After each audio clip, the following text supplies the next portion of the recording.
Hello, hello. Thank you for joining me. This is week 29 in my Book a Week series. And the book that I've chosen for a few different reasons. It's Alan Watts' What is Tao? And this is my second time reading this book. Every book that I've already read of Alan Watts that I have not yet included in my Book a Week series, I will be rereading because as I read from the works of more and more scholars, I come to understand more and more how well Alan Watts said it. So I want to be sure that I include every Watts publication in my Book a Week series. At the end of my reading of book 28, Michael Singer's The Untethered Soul, I heard a lot of description that was really reminiscent to me of Alan Watts in his descriptions of the middle way and of the Tao, and of the which than which there is no witcher, which is the way that Alan Watts describes the ground of being, or the Tao sometimes. Michael Singer described it in his very own words brilliantly, and yet it pulled me back toward Alan Watts' descriptions of the Tao. So here we are.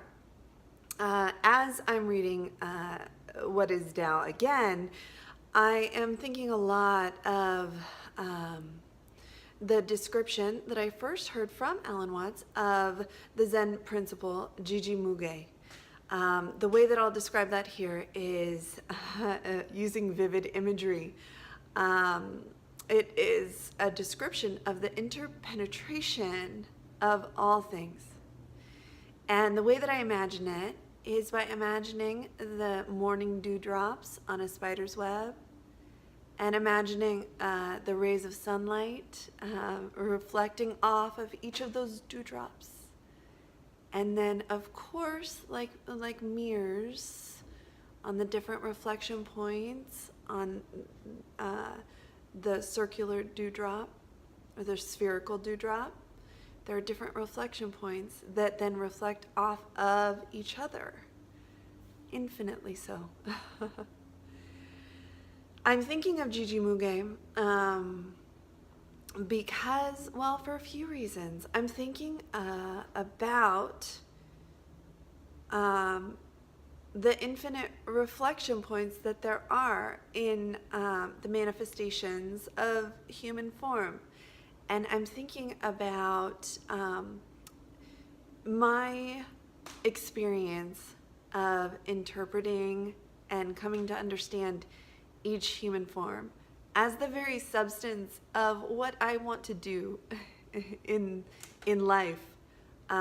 It's where I find my own satisfaction in life. And that does involve, for me, radical acceptance and radical forgiveness, because the most opening activity that I've engaged in is in the most radical forgiveness that I have involved myself in, seeking to understand how individuals who I have thought of as people that I needed to forgive in order to let go of past events, seeking to understand them has been really the paramount activity in my opening to date. And seeking to understand their reflection points and what they may have been driven by, and how their unique patterning and how their impulses and a perception of choice or agency in them came to be has been such an enriching experience for me, because it's opened me to at once a recognition that anyone can be understood, that everyone makes sense if only we have enough information. And what that delivers to me at the same time is an understanding that I can't possibly at every moment in time understand everything or see everything. And there I see the Jijimuge. I see that within the encapsulated form of, let's say, one spherical dewdrop, I can't possibly see all. And yet I am part of this infinite mutual arising of interpenetration of all things. And at my core, at my base, at my nucleus, however we want to picture it, the source of my energy is the infinite energy. And so, very likely at the moments where I am most humbled by my absolute incapacity to see all, I am in that moment surrendering to not needing to not even wanting to, and thereby not clinging to or thirsting for. And it's yet again another paradox that in that moment of surrendering the clinging to understanding without cognitive movement in my form, I am at that moment closest to understanding. I want to tie this around to what the first passage that I read in Alan Watts' What is Tao? And I'll read that now. It's on page 40. So what is the reason why Tao is inexpressible, and yet at the same time the basis for a philosophy? The reason is that we cannot have any system of thought, whether it be philosophical or logical or mathematical or physical, which defines its own basis. This is an extremely important principle to understand. In other words, I can pick up a paintbrush with my right hand, but I can't pick up my right hand. My right hand picks itself up. If I try to pick up my hand, what would I pick it up with? There always has to be something, as it were, that isn't picked up, that picks itself up, that works itself, and is not worked upon. In the same way, you will find that if you look up to be in a dictionary, it is defined as to exist. Then when you look up to exist, you will find it defined as to be.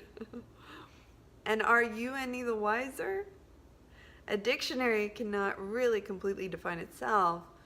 Ultimately, it can only put words together that correspond to other words. In this sense, to try to say anything about the Tao, it's like trying to eat your own mouth. And of course, you cannot get outside of it to eat it. Or to put it another way, anything you can chew is not your mouth. Anything that is expressed about the Tao is not the Tao. So without further ado, I'll move on toward today's readings. Enjoy. Page 32. When we say what things are, we always contrast them with something else. And when we try to talk about the whole universe, about all that there is, we find we really have no words for it. It is one what. All of this one what is represented by the symbol of the great circle. But in order to think about life, we have to make comparisons, and so we split it in two and derive from the circle the symbol of the yang and the yin, the positive and the negative. Page 38. I prefer not to translate the word Tao at all. Because to us, Tao is a sort of nonsense syllable, indicating the mystery that we can never understand, the unity that underlies the opposites. In our deepest intuition, we know that there is some sort of unity underlying these various opposites because we find that we can't separate one from the other. We know that a whole universe exists, but we can't really see what it is. So Tao is thus a reality that we apprehend deeply without being able to define it. Page 46. As our own proverb says, easy does it. And Wu Wei means easy does it. Look out for the grain of things, the way of things. Move in accord with it. And work is thereby made simple. Page 47. The truly virtuous person is unobtrusive. It is not that they are affectedly modest. Instead, they are what they are quite naturally. Lao Tzu says that the greatest intelligence appears to be stupidity, the greatest eloquence sounds like a stammer, and the greatest brightness appears as if it were dull. And of course, this is a kind of paradoxical way of saying that true virtue, De, is the living of human life in such a fashion as not to get in its own way. Page 50. And so, the secret in Taoism is to get out of one's own way and to learn that this pushing ourselves, instead of making us more efficient, actually interferes with everything we set about to do.